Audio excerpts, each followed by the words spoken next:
dan masyarakat adat harus lebih percaya diri bahwa mereka bisa mengolah, mengurus. Yang paling penting buat masyarakat adat itu ya, jangan diambil haknya.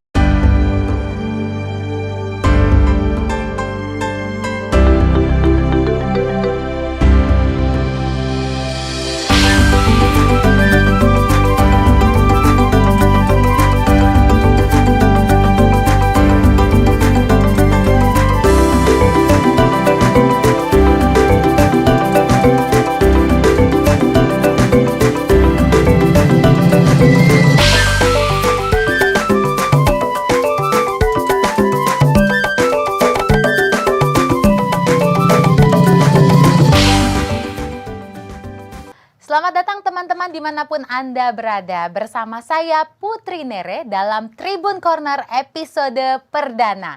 Yang kali ini akan menilik sejarah dan juga kisah perjuangan masyarakat adat. Oke, seperti ungkapan kacang lupa kulit, siapa sebenarnya kulit yang tidak boleh kita lupakan ini ya. Masyarakat adat merupakan cikal bakal Indonesia. Masyarakat adat adalah subjek yang konsisten, mereka yang membentuk Indonesia dan ada bersama Indonesia dari zaman berjuang merdeka hingga detik ini. Mereka juga yang merawat ibu bumi agar tetap lestari. Langsung saja kita cari tahu pendapat dari sumbernya langsung. Dan saat ini kita sudah tersambung dengan Bu Sandra Moniaga selaku Komnas HAM RI. Oke, saya akan langsung ke pertanyaan yang pertama ya Ibu ya. Menurut Ibu Sandra, sebagai sosok yang bersinggungan langsung dan menjadi saksi perjuangan masyarakat adat, situasi apa yang melatar belakangi tujuan perjuangan masyarakat adat, Ibu? Terima kasih Putri Nere. Pada tahun 80-an akhir ya, ketika itu saya masih di Walhi, apa yang saya temukan pada saat itu banyak sekali masyarakat yang menjadi korban atas kebijakan pembangunan pada saat itu, yang kemudian memperjuangkan hak-haknya. Tidak terlalu banyak ya yang berani berjuang pada saat itu, dan kebanyakan dari mereka itu berjuang karena memang sudah sangat terjepit. Jadi tanahnya diklaim secara sepihak oleh negara, diberikan kepada perusahaan HPH, hak pengusahaan hutan pada saat itu, atau ke perusahaan tambang pada saat itu. Ada juga perusahaan-perusahaan tambang minyak. Tapi yang banyak memang adalah perusahaan-perusahaan yang melakukan penebangan hutan secara besar-besaran dan juga perusahaan-perusahaan perkebunan banyaknya pada saat itu. Ada juga yang karena dikembangkan untuk objek wisata kayak di Bali segala ya. Artinya apa? Perjuangan masyarakat pada saat itu didasarkan pada keterjepitan mereka,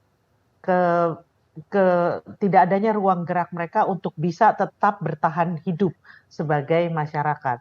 Dan saat itu mereka tidak menyebut diri masyarakat adat. Saat itu mereka hanya menyebut bahwa ini tanah adat, ini kampung kami, ini tanah dari leluhur kami, ini kami sudah dapatin dari nenek moyang kami sudah urus tanah ini sejak zaman Indonesia belum merdeka. Nah, dari situlah kemudian ada benang merah dari ujung Aceh sampai ke Papua, dari Sulawesi Utara sampai ke NTT, bahwa kondisi masyarakat pada saat itu banyak sekali yang terjepit dan sebagian besar mereka adalah masyarakat adat. Jadi kondisi pada saat itu memang membuat mereka terjepit sehingga mereka memperjuangkan bagaimana agar hak mereka diakui. Nah, untuk bisa diakui adalah bagaimana keberadaan mereka diakui. Demikian Putri Nere. Oke. Mudah-mudahan cukup jelas. Iya, baik Ibu Sandra. Ini merupakan menjadi sebuah informasi baru yang sebelumnya kita tidak mengetahui Ibu ya tentang perjuangan teman-teman masyarakat adat. Dan dengan ini semoga kita bisa lebih mengenal mengenai kehidupan teman-teman masyarakat adat. Oke, saat ini Ibu Sandra sendiri menjabat sebagai Komisioner Hak Asasi Manusia yang memiliki kewajiban untuk mendorong negara supaya siapa saja warga negara Indonesia memiliki hak yang sama tanpa memandang latar belakang apapun. Kewajiban ini memang tidak akan kunjung selesai karena tantangan untuk melawan ketidakpatuhan norma, moral, etika, dan hukum ini akan ada terus di setiap negara ya Ibu ya. Nah, melihat kondisi seperti ini, lalu apa yang bisa dilakukan masyarakat adat agar tetap eksis dan tetap menjadi subjek yang konsisten supaya teman-teman masyarakat adat ini tidak kendor semangatnya Ibu untuk memperjuangkan hak mereka. Silakan Ibu. Pertama saya koreksi dulu ya, saya adalah anggota atau sering disebut komisioner dari Komisi Nasional Hak Asasi Manusia atau Komnas HAM. Saya bukan anggota hak asasi manusia atau komisioner hak asasi manusia, tapi anggota dari Komnas HAM atau Baik. Komisi Nasional Hak Asasi Manusia. Ya, Indonesia secara formal eksplisit menyatakan mengakui hak asasi manusia dan menyatakan bahwa Indonesia memang harus menghormati, melindungi, dan memajukan HAM itu di tahun 97 dengan penetapan TAP MPR, ya TAP MPR nomor 17 tahun 1997, kemudian ditindaklanjuti dengan Undang-Undang HAM, Undang-Undang nomor 39 tahun 99, tapi yang lebih penting pada saat amandemen konstitusi, prinsip-prinsip HAM kemudian juga masuk ke dalam pasal-pasal dari Undang-Undang Dasar 45 di tahun 2000. Nah, apa artinya? Artinya setiap orang hak asasinya diakui, dihormati, dan harus dilindungi. Nah, bagaimana dengan masyarakat adat? Masyarakat hukum adat ini adalah subjek hukum sendiri. Jadi selain sebagai warga yang punya hak yang sama dengan yang lain, masyarakat hukum adat adalah satu subjek hukum di dalam baik di konstitusi kita maupun peraturan perundangan kita yang memiliki hak-hak khusus. Apa itu hak khusus mereka? Hak khusus dari masyarakat hukum adat yang paling utama itu adalah hak atas wilayah adatnya. Kemudian hak juga untuk mereka melestarikan kebudayaan mereka. Hak mereka untuk melestarikan bahasa mereka dan sebagainya. Nah, ini yang kemudian berimplikasi bahwa negara harus secara komprehensif mengembangkan kebijakan-kebijakan yang betul menghormati, melindungi, dan memajukan hak dari masyarakat adat. Nah, kalau ditanya apa yang bisa dilakukan masyarakat adat, yang harus kita lakukan adalah satu perjuangan secara damai. Jadi masyarakat adat harus ikut terlibat dalam proses pembaruan hukum. Jadi bagaimana peraturan perundangan yang belum memadai itu harus kita perbaiki agar dia sesuai dengan prinsip-prinsip yang ada dalam konstitusi maupun di dalam undang-undang lainnya. Ya, yang kedua, bagaimana masyarakat adat paham haknya dan kemudian menjalankan haknya dengan baik. Jadi ketika masyarakat adat itu mengaku sebagai masyarakat hukum adat, artinya di sini mereka juga harus secara konsisten menjalankan prinsip-prinsip yang memang selama ini didengung-dengungkan oleh masyarakat adat sebagai identitas mereka. Misalnya soal bahasa, misalnya soal tradisi mengelola alam, misalnya juga soal prinsip penghormatan antar generasi, dan lain-lain. Jadi ini kan memang hal-hal yang sering diperjuangkan masyarakat adat yang mestinya dijalankan secara konsisten. Hal lain adalah masyarakat adat juga harus berusaha dengan baik itu merawat lingkungan. Karena dalam gerakan masyarakat adat sedunia, isu bahwa masyarakat adat memiliki peran kunci dalam melestarikan lingkungan itu selalu didengungkan. Jadi kadang-kadang saya sering bilang ke Pak Abdon, ke Ibu Ruka bahwa kalau mereka merusak lingkungan, menurut saya ada hal yang harus dicek lagi nih. Bener nggak ini masih masyarakat adat? Jangan-jangan adatnya memang sudah luntur, mungkin juga mereka memang sudah nggak mau jadi masyarakat adat. dan sebagainya. Jadi itu intinya yang saya bayangkan bisa dilakukan. Nah, negara harus hadir dan menghormati, melindungi hak-hak dari masyarakat adat tersebut. Oke. Demikian Putri Ya, Nere. kemudian Ibu Sandra, apakah ada payung hukum yang dapat menjadi tumpuan bagi teman-teman masyarakat adat dalam memperjuangkan hak-hak mereka, Ibu? Dari secara apa ya, kalau dalam konstitusi kita atau undang-undang dasar kita itu sudah ada pasal 18B ayat 2, kemudian juga ada di pasal 28 ya tentang HAM. Namun itu memang nggak memadai. Saat ini peraturan tentang masyarakat adat tersebar di berbagai peraturan perundangan dan pada umumnya memang tidak konsisten satu sama lain dan kurang lengkap.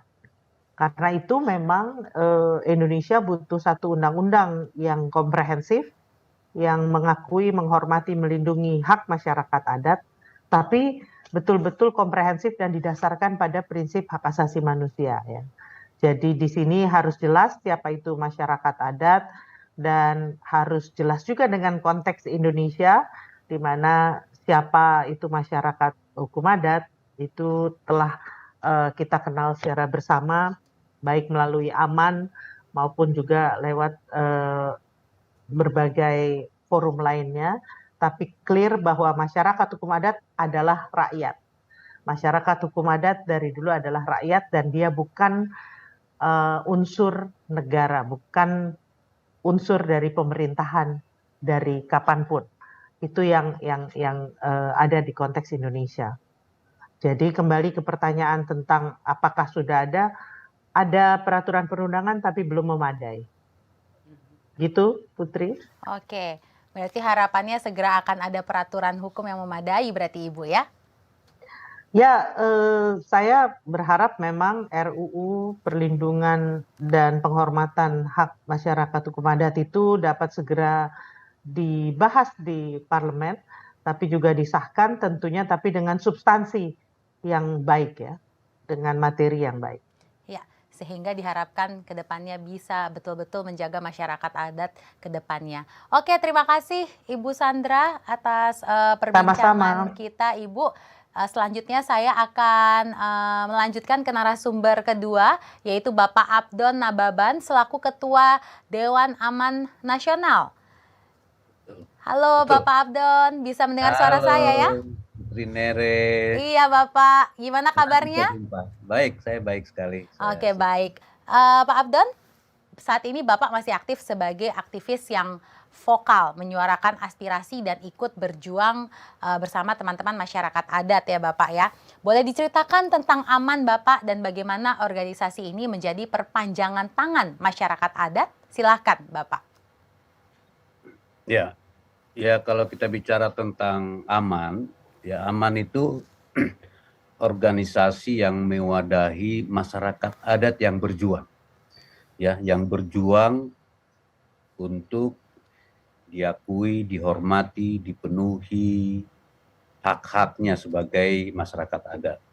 Tadi kan Ibu Sandra sudah menjelaskan bahwa hak-hak masyarakat adat itu sudah dinyatakan ada dalam konstitusi dan memang diperintahkan untuk dicatat kehadirannya di negara Republik Indonesia. Tapi kan pada realitasnya walaupun ada perintah konstitusi, ya sampai hari ini kan memang belum ada.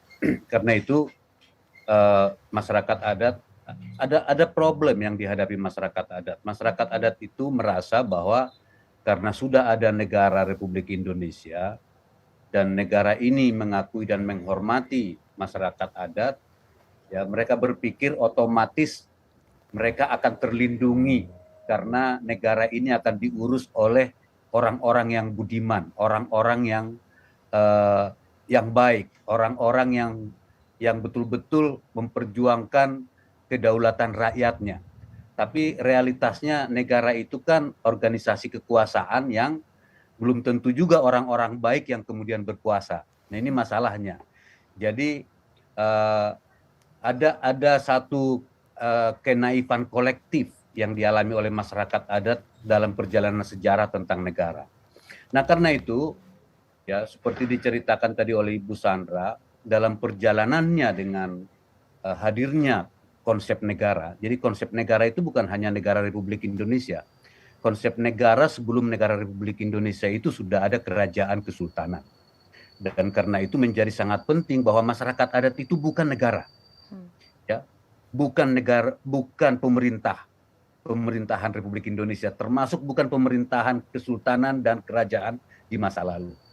Masyarakat adat itu adalah satu identitas kolektif kebersamaan rakyat yang diikat oleh identitas budaya, diikat oleh wilayah adat, wilayah hidup, diikat oleh sistem pengetahuan, ya, dan diikat oleh satu tatanan hidup bersama berupa hukum, aturan, dan kelembagaan. Ya. Nah sekarang ini orang lagi gencar membangkitkan lagi kerajaan dan kesultanan.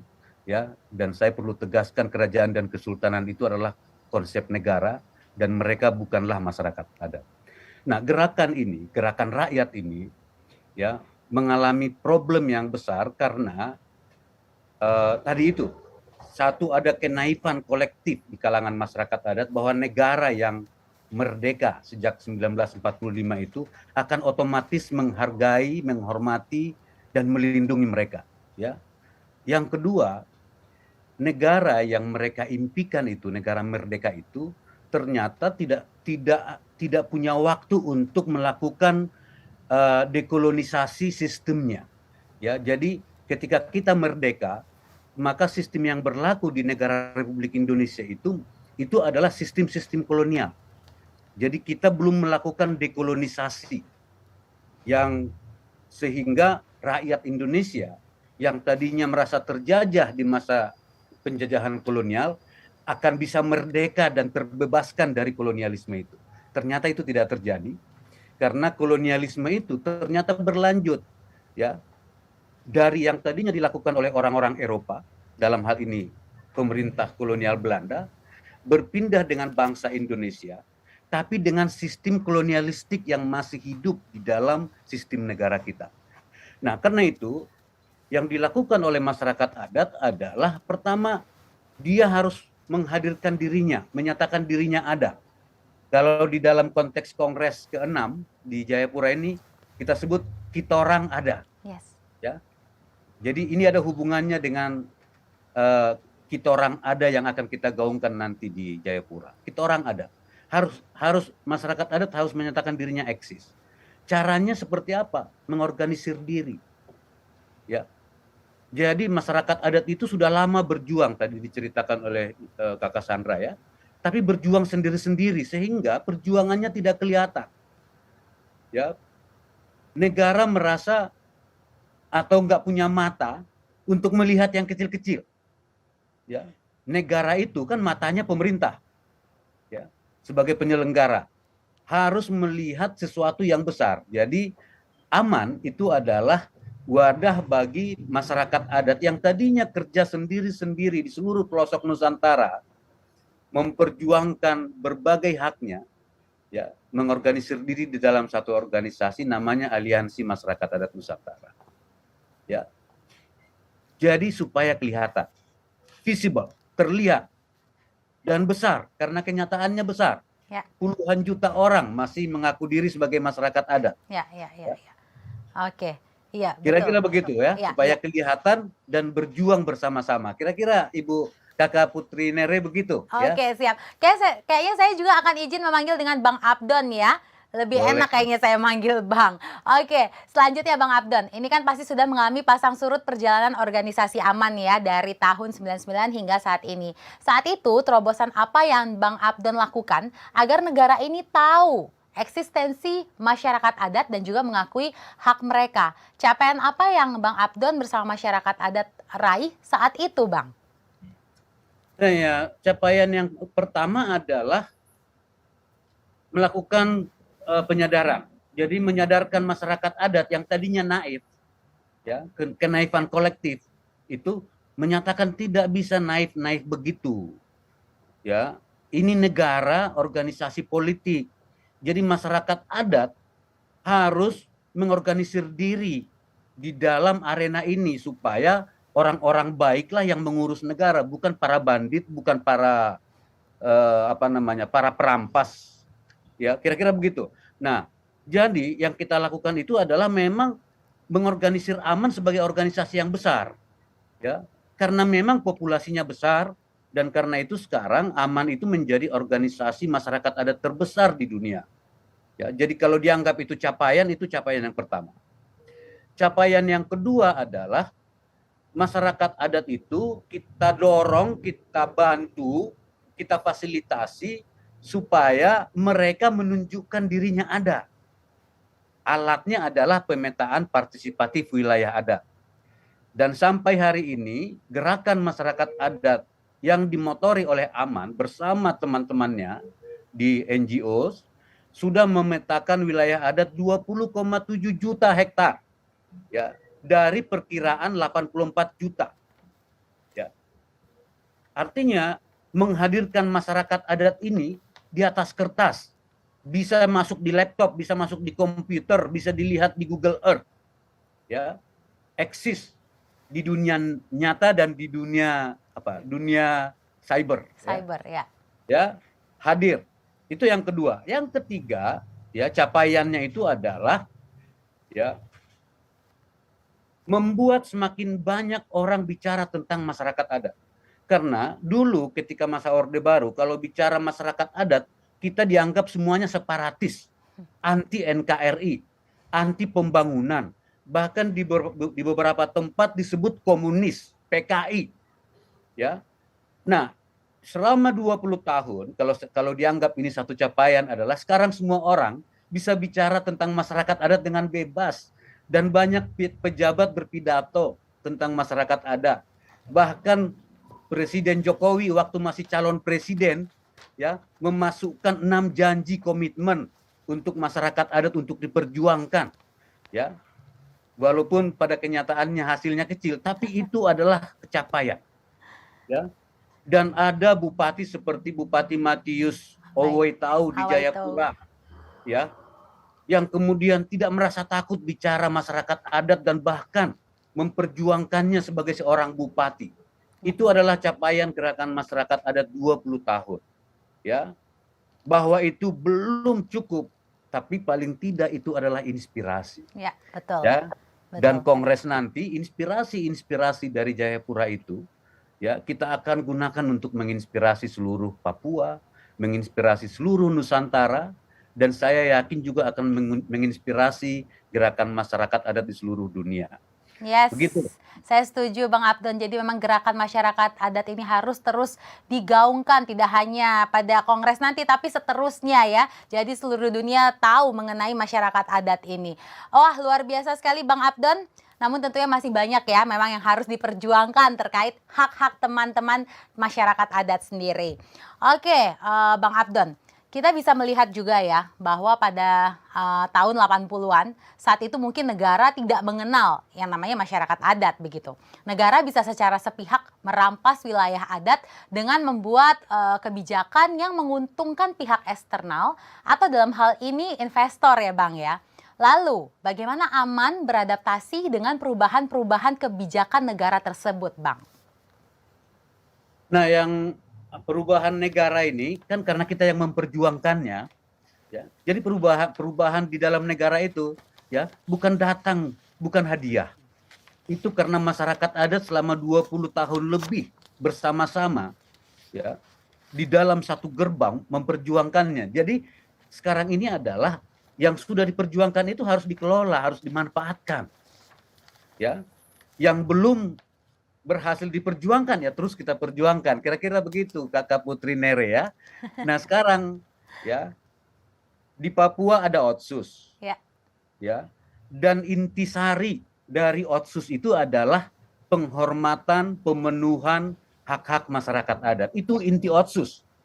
Bukan dana Otsus inti Otsus itu. Inti Otsus itu adalah mengembalikan kedaulatan rakyat Papua yang secara kolektif diurus oleh masyarakat adat dan secara terminologi dikenal sebagai orang asli Papua, ya dikembalikan hak-haknya lewat Otsus. Ya, nah sekarang ini Otsusnya kan dikerdilkan menjadi urusan dana otsus. Ini bahaya. Tidak. Kalau kita baca otsus itu, ya, kekhususan Papua justru di masyarakat adat. Tapi ya, otsus pertama kita sebut gagal karena hak-hak masyarakat adat itu justru tidak menjadi agenda penting selama otsus pertama. Nah, kenapa Kongres Masyarakat Adat Nusantara yang ke-6 di Jayapura menjadi sangat penting? Karena kita pun akan mengatakan ke pemerintah Republik Indonesia, kalau Otsus Papua Jilid 2 ini gagal, maka selesailah. Ya. Karena ini soal hak-hak masyarakat adat. Jadi, kalau kita tidak urus betul ini di Otsus Jilid 2, saya nggak bisa membayangkan masa depan Papua di dalam Indonesia. Karena itu perintahnya undang-undang Otsus itu, gitu ya. Jadi Putri Nere, peluang-peluang ini, ya, perbaikan-perbaikan ini harus dikelola oleh masyarakat adat, dan masyarakat adat harus lebih percaya diri bahwa mereka bisa mengolah, mengurus dirinya sendiri dengan hak-hak adatnya yang memang itu hak konstitusional. Dan itu hak asasi manusia, nggak boleh negara ambil. Apapun alasannya, dia melekat pada identitas masyarakat adat. Ya. Begitu, rekan.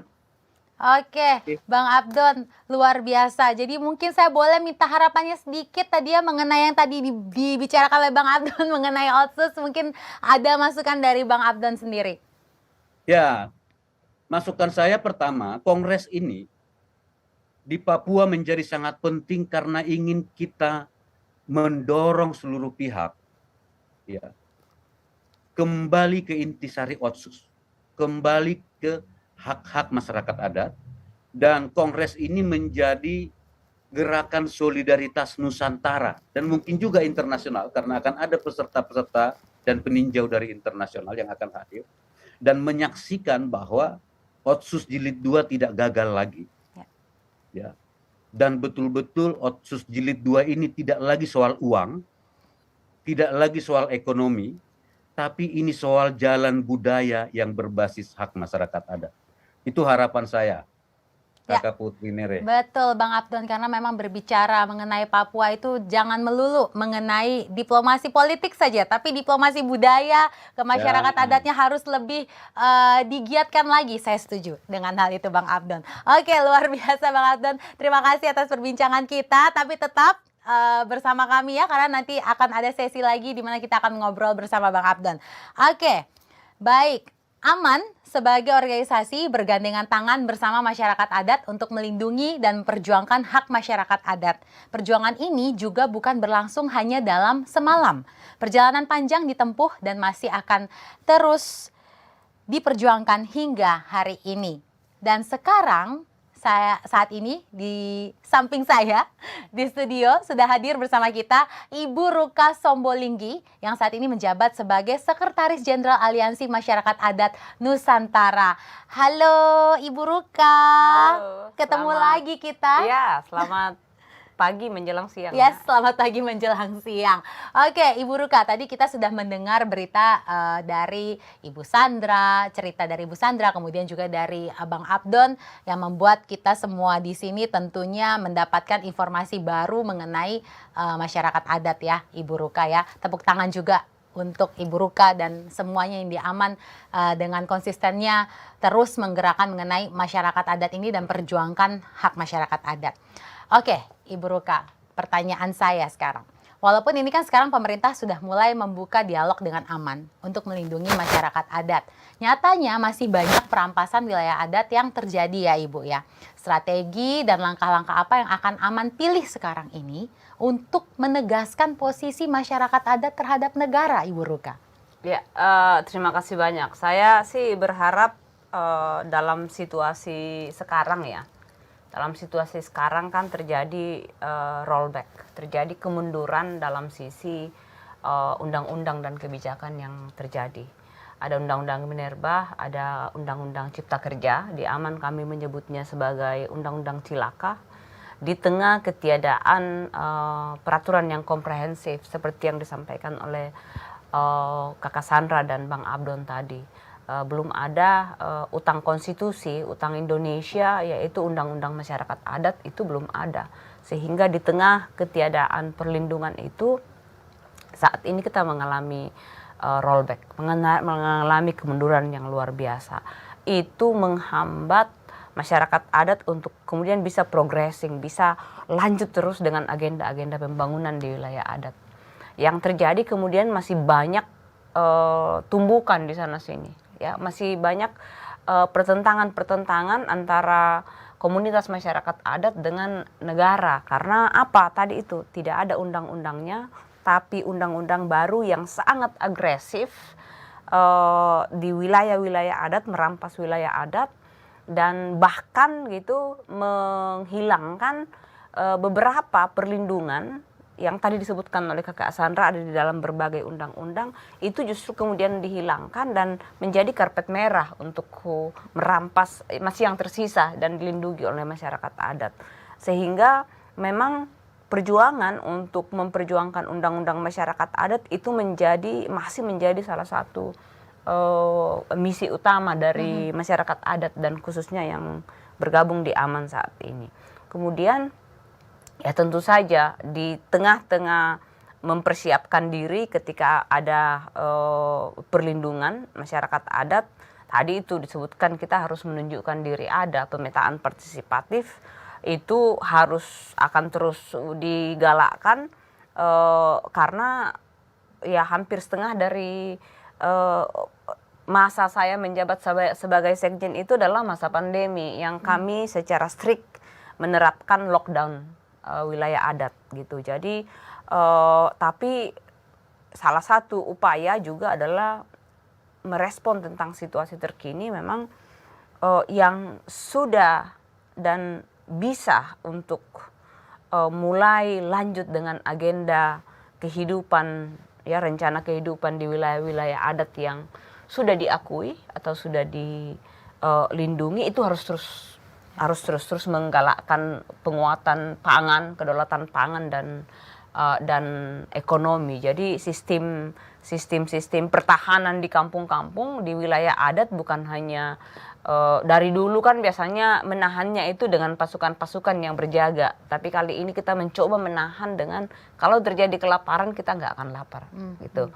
Dan kalau ada yang pergi berjuang kita punya makanan yang cukup untuk bisa digunakan sehingga kita tidak perlu kelaparan gitu ya. Nah di sisi lain gitu karena terus terjadi agresi ya invasi terhadap wilayah-wilayah adat sehingga pasukan-pasukan ritual tetap jalan ya, pasukan-pasukan anak-anak muda yang patroli di sekitar wilayah adat tetap jalan sambil berkebun tentu saja, pasukan-pasukan yang bertugas untuk urusan legal, para pengacara itu kita berencana untuk merekrut, melipat gandakan jumlah-jumlah pengacara yang ada di masyarakat adat saat ini yang bergabung di organisasi pengacara untuk masyarakat adat Pepeman.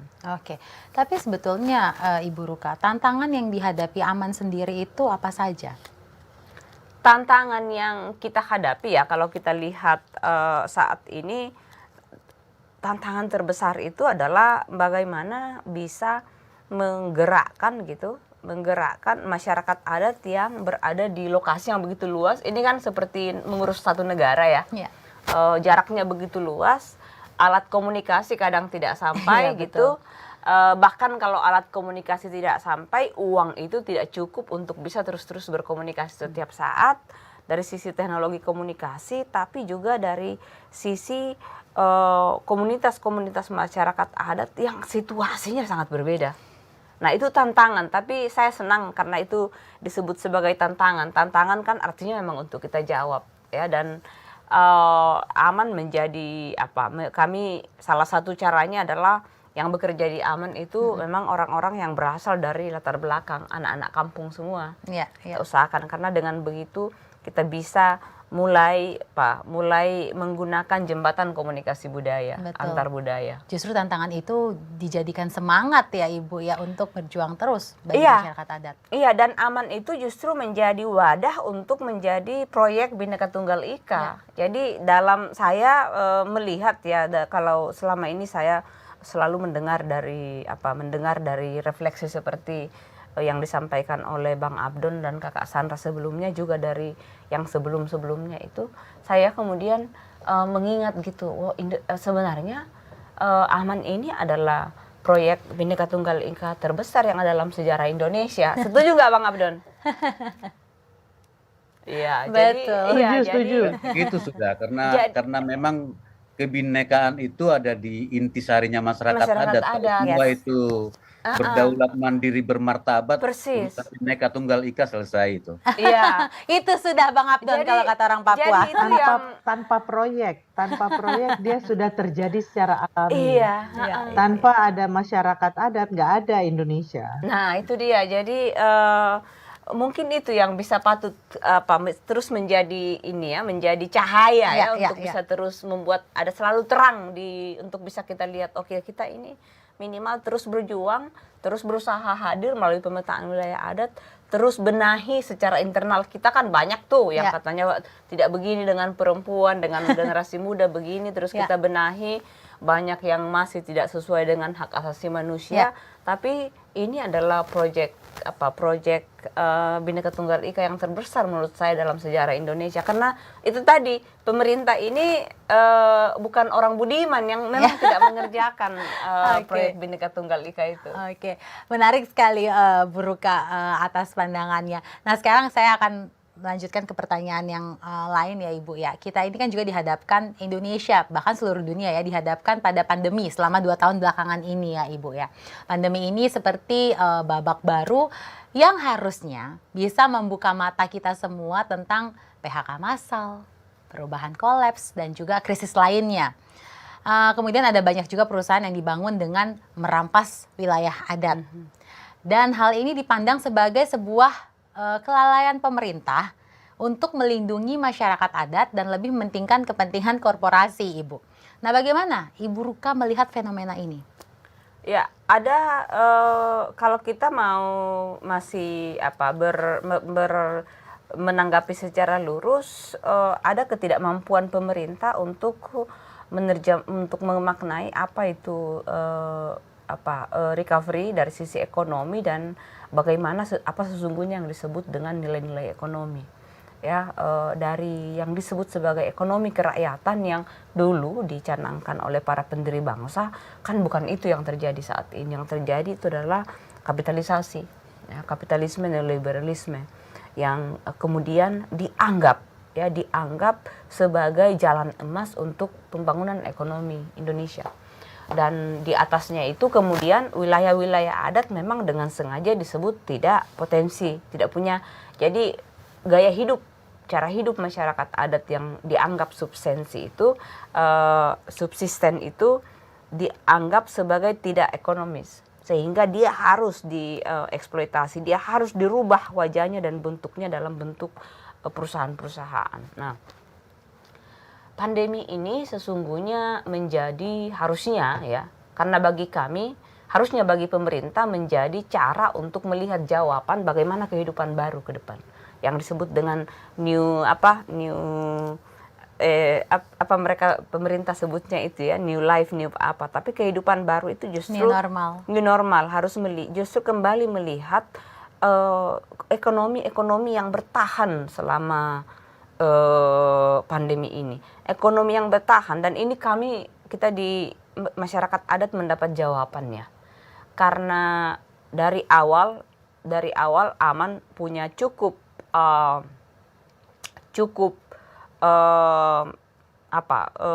infrastruktur untuk bisa memastikan lockdown wilayah adat. Maka ternyata wilayah adat yang dilindungi, diakui oleh negara dan masih punya akses mengontrol kendali atas wilayah adat itu semuanya situasinya tidak terganggu oleh pandemi, oleh krisis. Nah, tapi wilayah-wilayah adat yang sudah diambil oleh perusahaan, yang sudah menjadi tambang, bahkan masyarakat adat yang sudah menjadi petani kelapa sawit, sudah menjadi buruh, atau wilayah-wilayah adat yang sudah menjadi semi perkotaan di mana orang hidup dari menjadi pekerja informal, itu semua tidak aman. Dari satu sisi aja, pangan aja mereka bahkan harus dibantu. Nah, ini yang menurut saya terus terjadi. Selama ini kita dapat jawabannya bahwa yang kita perjuangkan itu baik dan benar, dan mestinya pemerintah harus, kalau mau bertahan ya, ekonominya makin kuat, justru harus melihat sistem ekonomi seperti ini dan justru tidak mengambil kesempatan dengan semakin banyak justru berikan izin-izin di wilayah adat untuk perusahaan-perusahaan yang sebenarnya pencuri-pencuri semua itu. Oke, jadi menurut Ibu ya jangan berikan izin begitu ya? Sebenarnya bukan jangan berikan izin gitu ya, tapi tanpa kepastian hukum bagi masyarakat adat, maka izin itu biasanya pastinya akan merampas, tidak akan baik gitu loh buat semua.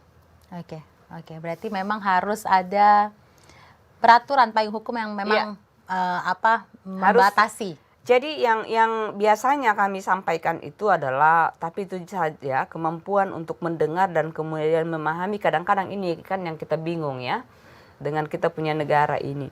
Kami selalu mengatakan bahwa kepastian hukum masyarakat adat itu adalah kepastian bisnis.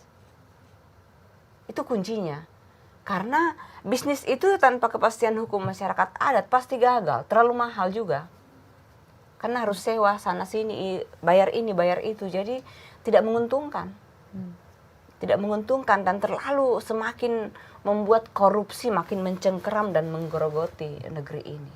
Jadi kunci dari Indonesia itu adalah kepastian hak masyarakat adat. Ya, kepastian hak masyarakat adat itu harus betul segera diperhatikan oleh negara. Ya. Berarti begitu ya Ibu Ruka ya. Oke, Ibu Ruka, kita akan masuk ke segmen selanjutnya ya ini ya. Kita akan masuk ke polemik masyarakat adat dan kita akan berdiskusi bersama ketiga narasumber kita, yaitu ada Ibu Sandra, Bang Abdon dan juga Ibu Ruka ya. Oke, nah sebenarnya pembahasan mengenai land grabbing ini memang topik yang sampai saat ini tidak pernah ada kemajuannya. Kalau bisa dibilang seperti benang kusut. Pembangunan yang mengeksploitasi bumi sangat merugikan negara dan tentunya masyarakat adat. Bumi berangsur-angsur semakin gersang, menjadikan masyarakat adat tidak bisa berdaulat sebagaimana mestinya. Kita pasti sudah mendengar adanya penerbitan UU Minerba dan juga UU Cilaka. Iya, Undang-Undang Cilaka. Melihat kondisi seperti ini, lalu apa yang bisa dilakukan masyarakat adat agar tetap eksis dan tetap menjadi subjek yang konsisten? Saya akan persilahkan yang pertama kepada Ibu Sandra untuk menanggapi hal ini. Makasih Putri. Jadi gini ya, ada dua tataran. Pertama pada tataran masyarakat. Kalau masyarakat seperti yang telah disampaikan oleh Bang Abdon dan juga Garuka tadi, masyarakat memang harus tetap konsisten memperjuangkan hak-hak mereka. Tapi perjuangannya seperti apa? Yang pertama, bagaimana pengorganisasian, bagaimana masyarakat harus punya organisasi yang solid. Yang kedua, bagaimana masyarakat secara real mengelola wilayahnya. Biarpun tanah itu belum diakui kembali oleh negara, upayakan tetap dikelola.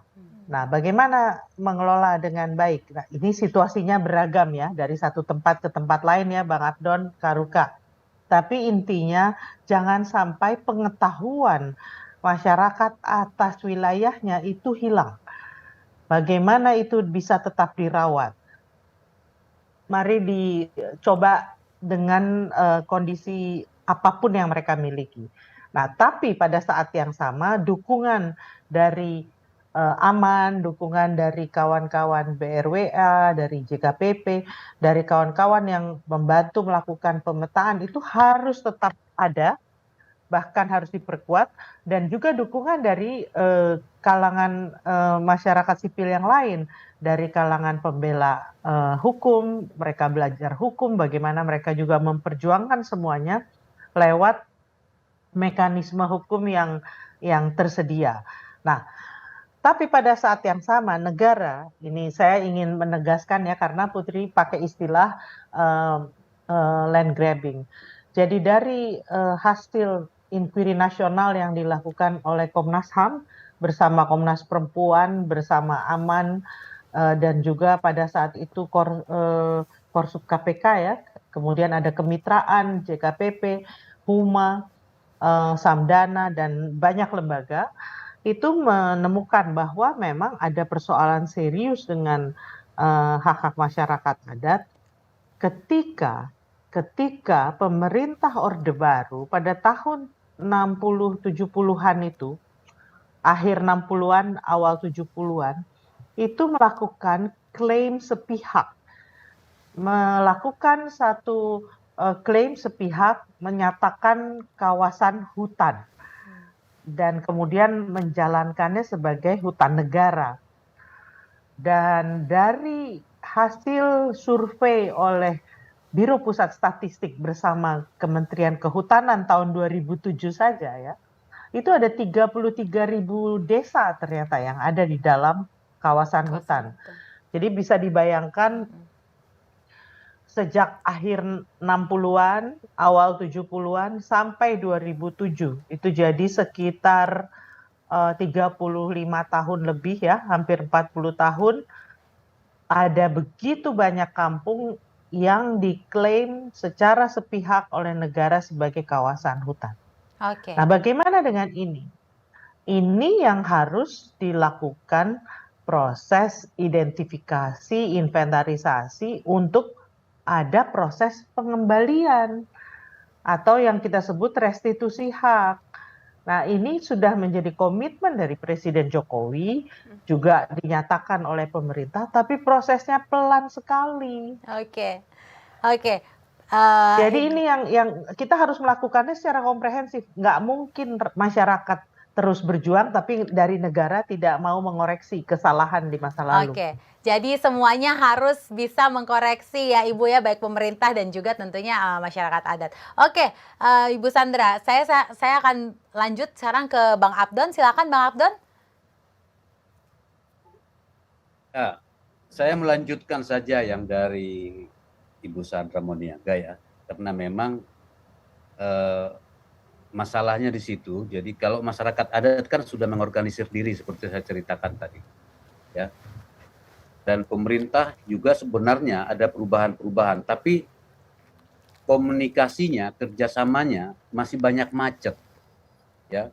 Karena memang ada persoalan birokrasi yang sangat kaku, ya. Padahal kita perlu terobosan-terobosan cepat ini. Kalau tidak ada terobosan tadi, kriminalisasi akan terjadi terus, ya, penangkapan terhadap masyarakat adat yang bekerja di wilayah adatnya tapi sedang dikuasai oleh pihak lain jalan terus, ya.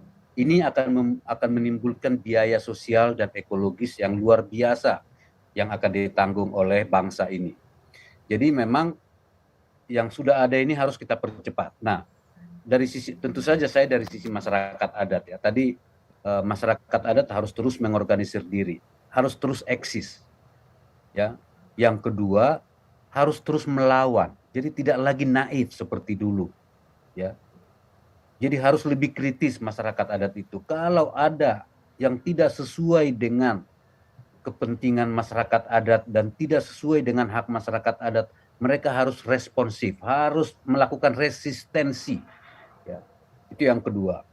Yang ketiga, masyarakat adat ini harus melakukan perbaikan ke dalam, ya, indigenisasi, ya. Jadi tadi selama 3 abad, hampir 3 abad proses industrialisasi masif dengan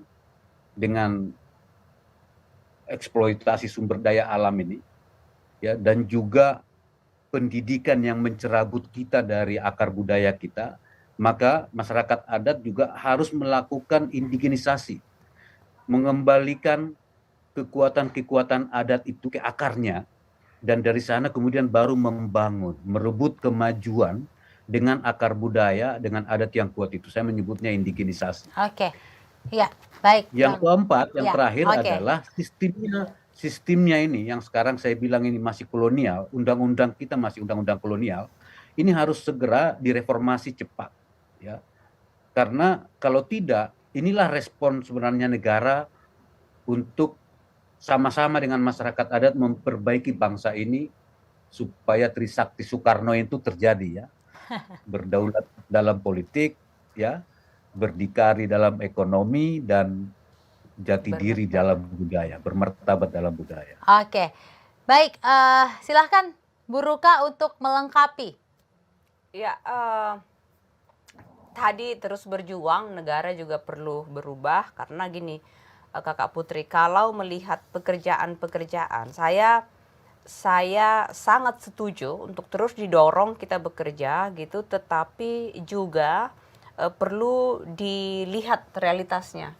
Jadi tahun 2013 itu ada putusan MK 35 tadi yang disebutkan oleh Kakak Sandra untuk melihat bagaimana sebenarnya persoalan hak masyarakat adat atas hutan. Jadi Undang-Undang Kehutanan itu bilang bahwa hutan adat itu adalah hutan dalam wilayah adat yang milik masyarakat ini, hutan negara dalam wilayah adat.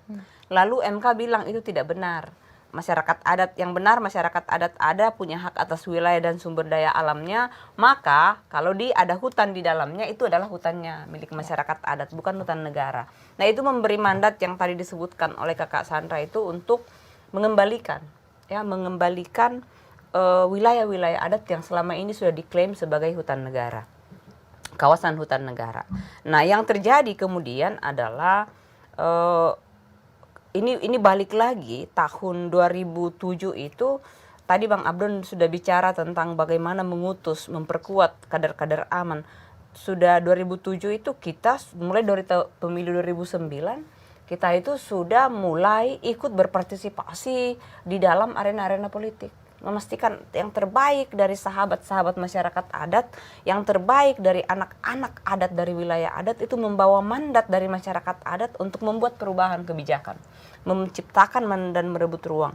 Mereka itulah yang kemudian waktu itu sejak 2010-2000 ini mulai bikin perda. Yang pemetaan tetap pemetaan. Nah, begitu keluar putusan MK 35, sebenarnya dipelintirkan lagi. MK 35 itu menyatakan bahwa persyaratan perda ya yang disebut dengan clear, jelas siapa subjek hukumnya itu harus ada. Tapi oleh KLHK ditambahkan menjadi clean. Clean artinya bebas konflik. Mana ada wilayah di negeri ini yang belum ada perusahaan atau belum ada hak yang ada di atasnya.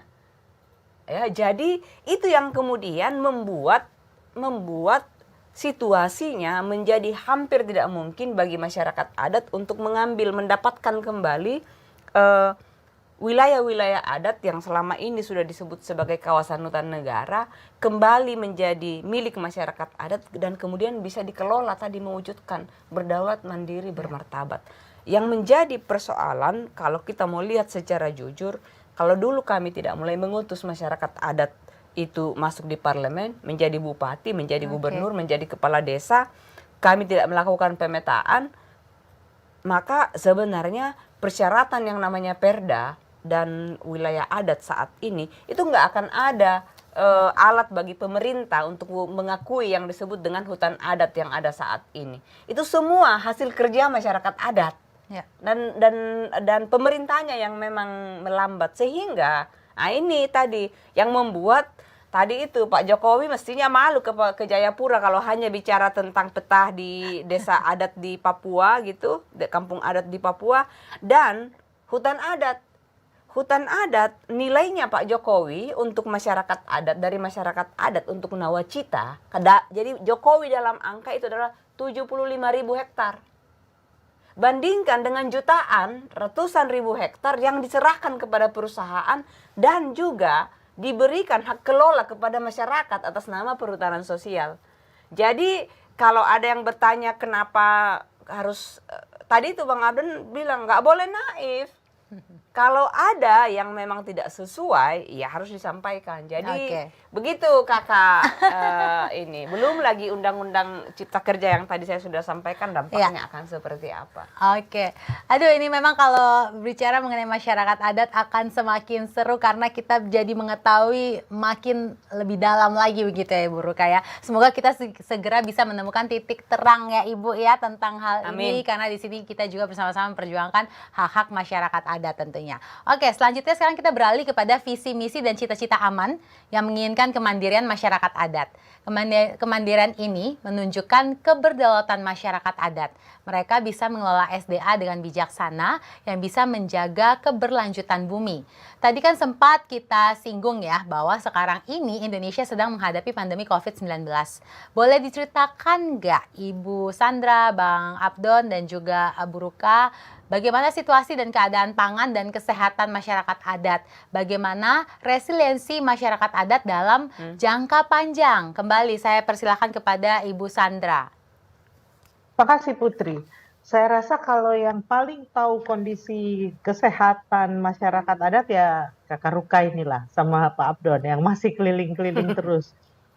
Karena kalau saya ini kan juga harus ikut menangani berbagai persoalan, tidak hanya masyarakat adat ya.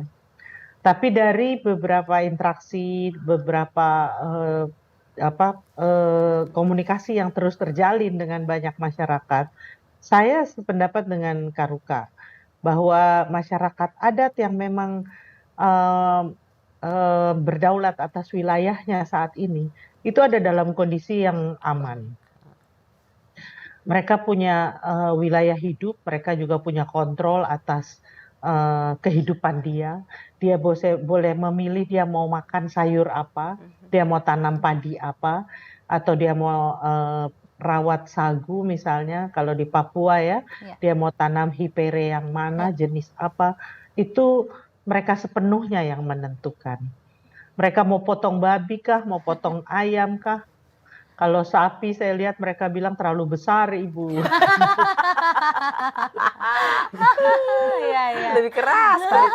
Yang ada itu babi dan ayam saja, sama ikan-ikan tentu kalau yang di pantai ya, kalau yang masih punya juga wilayah pantainya yang bersih. Nah, saya menyaksikan sebagian orang rimba di Jambi yang tanahnya diberikan oleh pemerintahan Soeharto di tahun 80-an awal kepada perusahaan swasta untuk dikembangkan jadi perkebunan sawit. Dan sedih karena mereka itu hidup seperti apa kalau bahasa saya, seperti menggelandang di tanahnya sendiri. Dia harus mencari makanan, mengais-ngais sawitan dan sawit yang sudah jatuh, atau kadang-kadang berebut dengan masyarakat lain karena dia merasa itu tanah dia, ada yang tanam pohon di tanah dia, ya itu hak dia atas sawitnya misalnya. Tapi jadi sengketa terus gitu, hidup dalam ketakutan, hidup dalam kemarahan. Bahkan tahun 2015 lalu ya Pak Abdon ya, ada 14 orang meninggal dalam waktu 3 bulan. Dalam 3 bulan 14 orang yang meninggal, termasuk anak-anak. Karena mereka kelaparan, kekurangan gizi, dan ternyata mereka juga carrier hepatitis B dan malaria. Iya.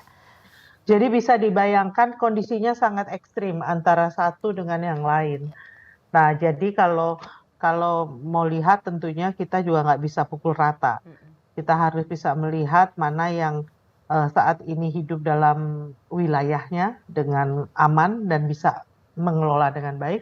Dan mereka yang berjuang hidup mati untuk makan besok aja atau untuk bisa tetap hidup aja juga susah. Bang Abdon, silahkan.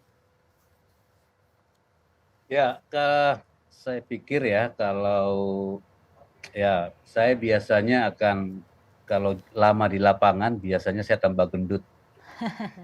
Makanannya enak-enak. Betul. Karena enak dan bergizi. Ya. Jadi Dan sehat.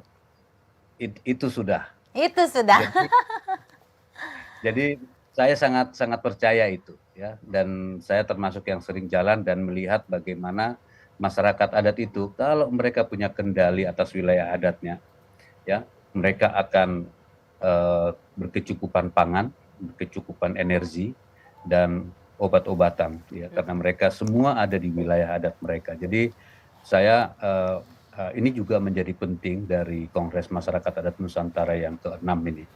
Di samping meneguhkan keberagaman kita sebagai kekuatan bangsa ini, juga untuk menegaskan bahwa ketangguhan Indonesia di masa depan menghadapi berbagai krisis justru ada di tangan masyarakat adat.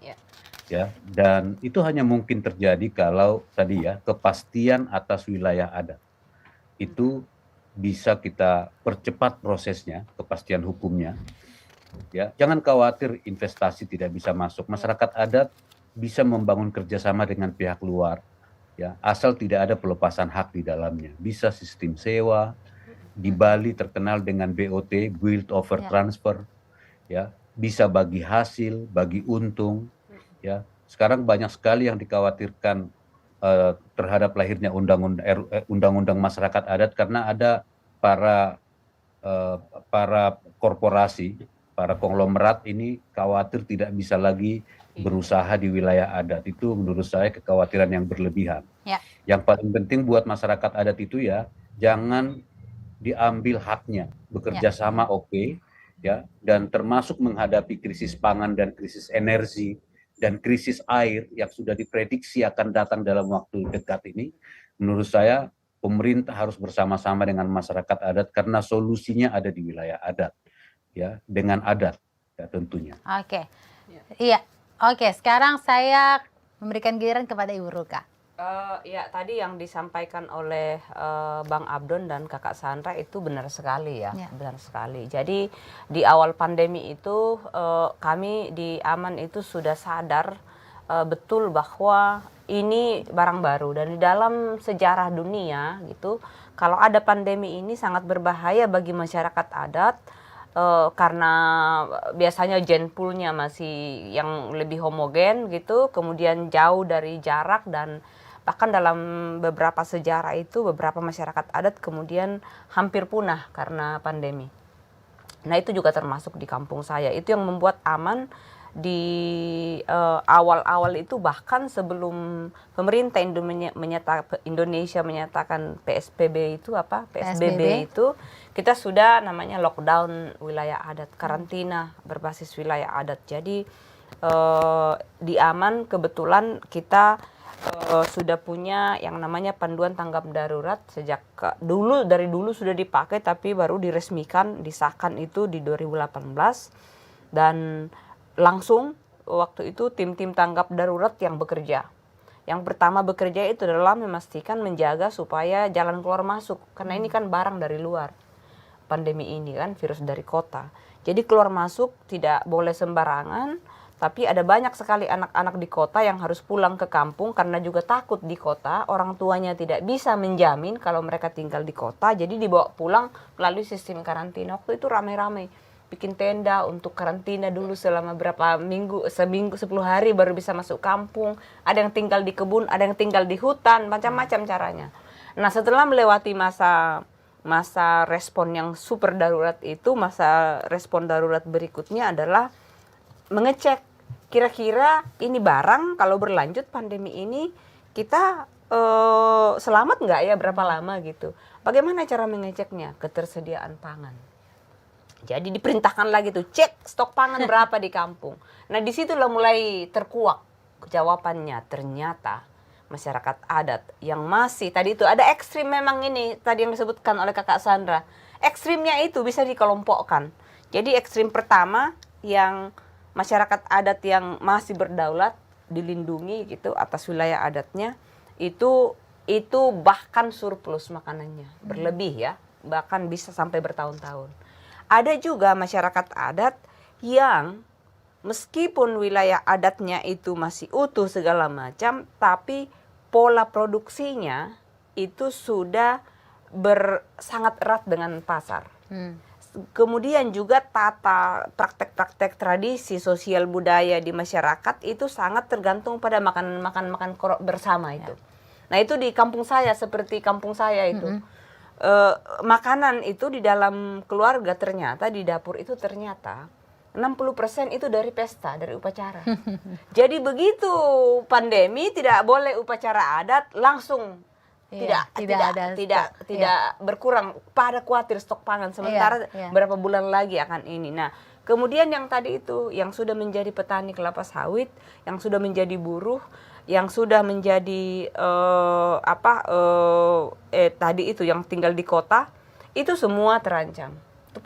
Yang paling terancam itu adalah yang memang sudah nggak punya wilayah adat. Tadi yang disebutkan oleh Kakak Sandra itu seperti orang rimba, orang Sakai. Nah itu semua baru strateginya adalah kita kirimin mereka makanan yang perlu makan. Oke. Nah dari sisi ekonomi yang jauh lebih aman ini, yang karantina dan lockdown dengan baik, mereka justru punya kesempatan untuk kembali melihat kembali apa yang harus kita lakukan. Jadi mulai terjadi pemuliaan tanaman lagi, kembali ke tanaman-tanaman leluhur dulu, kembali ke pengobatan herbal-herbal, kembali ke mengingat kembali pengetahuan melalui sekolah-sekolah adat. Jadi sekolah adat itu dikelola oleh tetua, perempuan, dan anak muda. Dan itu kemudian menjadi jalan untuk mengelola kembali, mengingat kembali pengetahuan, melanjutkan pengetahuan-pengetahuan yang ada di masyarakat adat, mengingatkan kembali bahwa landasan dari pandangan, nilai, dan pengetahuan itu haruslah kau harus bisa bertahan sebagai masyarakat adat kalau tinggal di kampung. Oke, kita akan segera masuk ke segmen terakhir di episode Tribun Corner kali ini tentang harapan adat untuk masyarakat adat. Kita telah mempelajari bagaimana Aliansi Aman sebagai wadah perjuangan masyarakat adat. Bila kita menjelajah masa lalu, dimulai dari tahun 80-an hingga saat pertama kali Aman diselenggarakan, hingga saat ini tahun 2022 ketika Kaman ke-6 akan segera digelar, sudah banyak kemelut dan pasang surut yang terjadi. Ada banyak air mata yang tumpah. Rasa bangga sekaligus semangat berjuang yang tercampur aduk menjadi satu. Setelah melewati hal-hal ini, apa yang ingin narasumber senantiasa lakukan sebagai aktivis dan juga anggota organisasi untuk kesejahteraan masyarakat adat? Saya persilahkan kepada Ibu Sandra untuk menjawab pertama. Terima kasih Putri. Pertama, sampai November saya belum aktivis nih, saya masih anggota Komnas HAM. Tapi kalau mengikuti perkembangan Aman, saya ikuti awal ya dari 99 Kongres pertama, dan kemudian juga bahkan sebelumnya ketika bikin rapat gelap di rumahnya Kakak Ruka. Kakak Rukanya masih SD atau SMP itu. Kuliah sudah saya. Dengan almarhum Bapak Ibunya Kakak Ruka, kita bikin pertemuan pertama yang menghasilkan jaringan pembela hak masyarakat adat. Tahun 99 Kongres pertama, itulah yang melahirkan Aman ya. Waktu itu Kakak Abdon juga jadi wakil ketua waktu itu. Nah tapi Aman terus berkembang, dan saya melihatnya begini, bahwa Aman adalah representasi yang legitimate bagi masyarakat adat. Dan negara memiliki satu sparring partner kalau dalam perjuangan. Keberadaan Aman itu adalah satu hasil perjuangan panjang dari masyarakat adat yang memang harus dirawat untuk tetap menjadi satu organisasi, menjadi wadah utama dari gerakan masyarakat adat yang memang betul dari masyarakat. Bahwa di tahun 99 itu ada banyak organisasi non-pemerintah yang menjadi fasilitator, tapi sikap kami jelas sejak awal, kami hanya fasilitator. Pertemuan dipimpin oleh para tua-tua adat, bahkan pengurus pun sejak awal adalah para tua-tua adat. Dan sampai sekarang demikian. Bahwa sekjen diambil dari anak-anak muda, ya karena memang perlu mobilitas tinggi, perlu gerak cepat, dan itulah yang terjadi. Dan saya berharap ke depannya Aman akan tetap menjadi organisasi masyarakat adat yang betul legitimate, betul solid, tapi juga menghormati, terus didasarkan pada penghormatan pada keragaman yang ada, yang merupakan satu miniatur Indonesia yang seutuhnya. Dan saya rasa aman sudah dan akan terus berkontribusi pada Indonesia yang sangat beragam ini sebagai organisasi masyarakat adat, organisasi rakyat yang sesungguhnya. Jadi terus aman, terus berkembang, dan terus menjadi organisasi rakyat yang tetap bagian dari rakyat, bukan bagian dari negara. Siap, Ibu Sandra. Oke, silakan Bang Abdon. Oke, kalau dari saya ya, karena saya menjadi bagian dari proses gerakan ini dan saya mengalami ya pasang surut ya, kegembiraan, kesedihan, menjadi bagian dari itu cukup lama ya. Tapi saya sekarang ini ya, dengan ada jarak sedikit dari roda organisasi hari-hari, saya memiliki keyakinan bahwa aman ini orang suka atau tidak suka ya, aman ini pasti akan mengembalikan roda kebangsaan dan kenegaraan kita ke konstitusi, khususnya untuk pasal 18B ayat 2 dan pasal 28I ayat 3. Ya, jadi orang boleh tidak suka ya, tapi menurut saya gerakan ini sedang menuju ke sana. Dan karena itu ini juga tantangan. Gerakan ini akan sangat mungkin juga diincar oleh pihak-pihak lain ya, untuk melancarkan kepentingannya ya.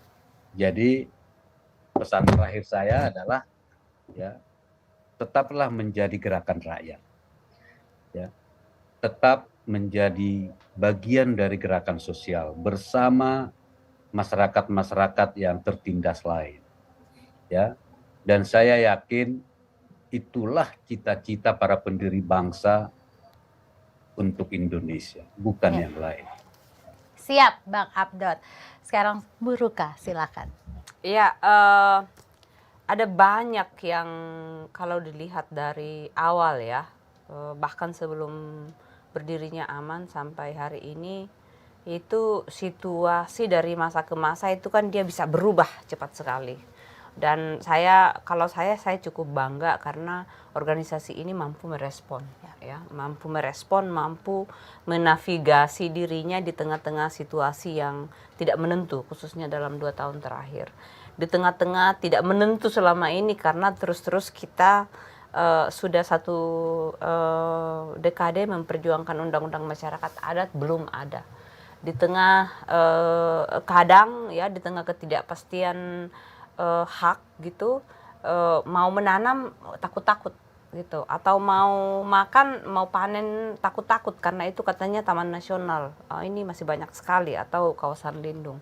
Ada banyak gitu ya pekerjaan-pekerjaan yang masih harus dilanjutkan, berjuang harus lebih keras gitu dengan situasi seperti sekarang.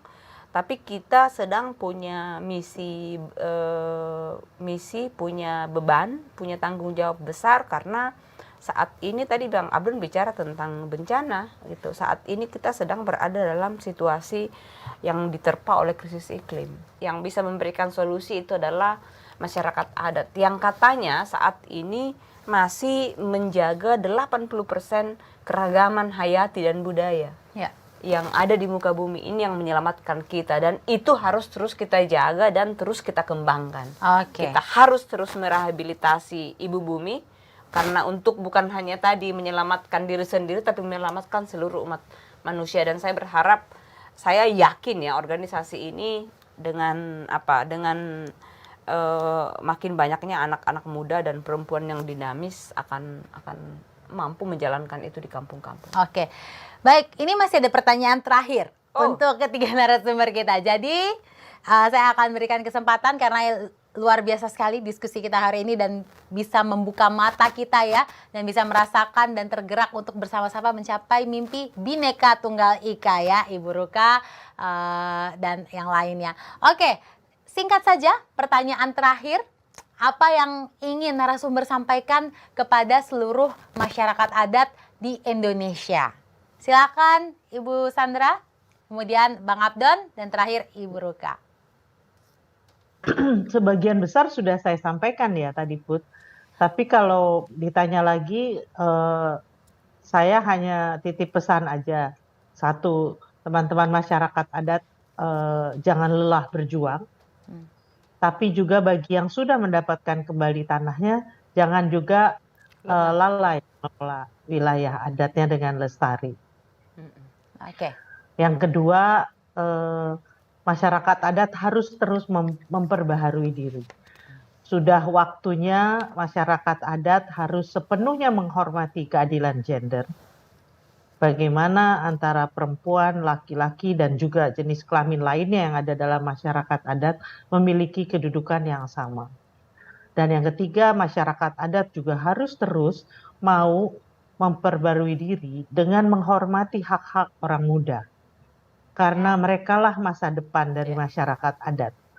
Tidak mungkin adat ini akan lestari kalau anak-anak mudanya tidak tertarik lagi dengan adat. Ketika adat menjadi tidak kontekstual lagi, ketika adat dirasa tidak adil lagi, anak-anak muda perempuan itu akan pergi meninggalkan masyarakat adat. Dan masyarakat adat akan menjadi timpang. Dan yang terakhir, saya rasa masyarakat adat itu punya begitu banyak pengetahuan, begitu banyak kekayaan keanekaragaman hayati dan juga ekosistem.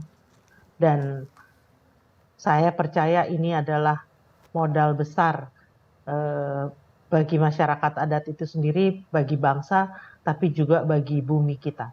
Ya. Mari kita rawat bersama dan mari bekerja bersama untuk masyarakat adat yang lebih baik, untuk Indonesia yang lebih baik, untuk bumi yang lebih baik. Demikian. Terima kasih Ibu Sandra. Saya akan lanjutkan kepada Bang Abdon. Kalau dari saya, untuk seluruh masyarakat adat ya di Nusantara, saya justru ingin masyarakat adat ini tetap berorganisasi, ya, dan dasar berorganisasinya adalah rasa senasib sepenanggungan, ya. Jadi kalau ada masyarakat adat tadi sudah kembali tanahnya, jangan keluar dari gerakan, dari barisan, tetap menjadi barisan karena ada banyak hal yang masih akan kita perjuangkan, ya. Jadi tetaplah ada, nyatakan diri ada, kita orang ada, ya, dan nyatakan protes kalau kita orang yang ada ini ditiadakan atau dianggap tidak ada. Jadi tetap resist.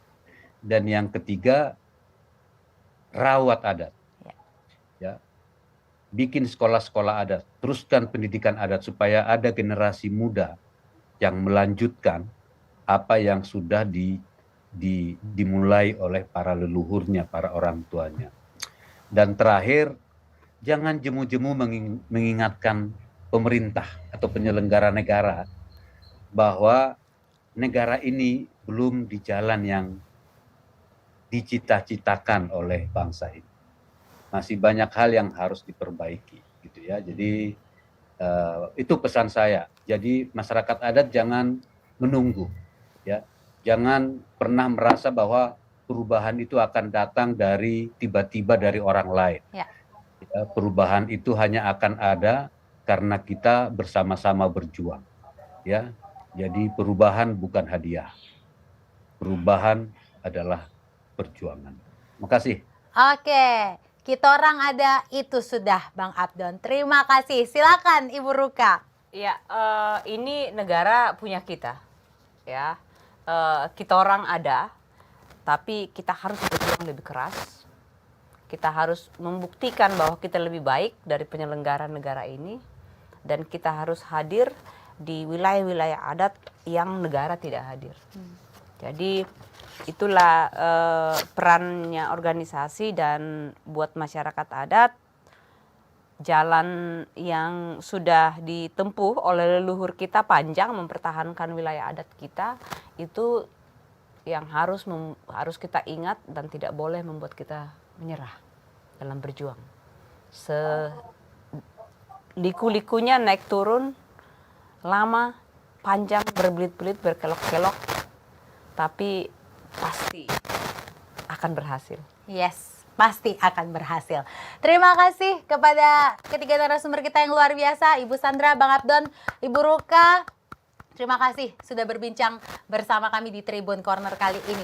Luar biasa ya. Banyak hal yang bisa kita petik dari obrolan hari ini, terlebih persoalan masyarakat adat. Kita lebih bisa mengenal dan berempati kepada teman-teman masyarakat adat. Melalui perbincangan Tribun Corner episode pertama hari ini, semoga kita bisa menyelami cita-cita aman dan masyarakat adat, serta turut memperjuangkan hak-hak mereka yang sejatinya memiliki hak yang sama sebagai warga negara Indonesia.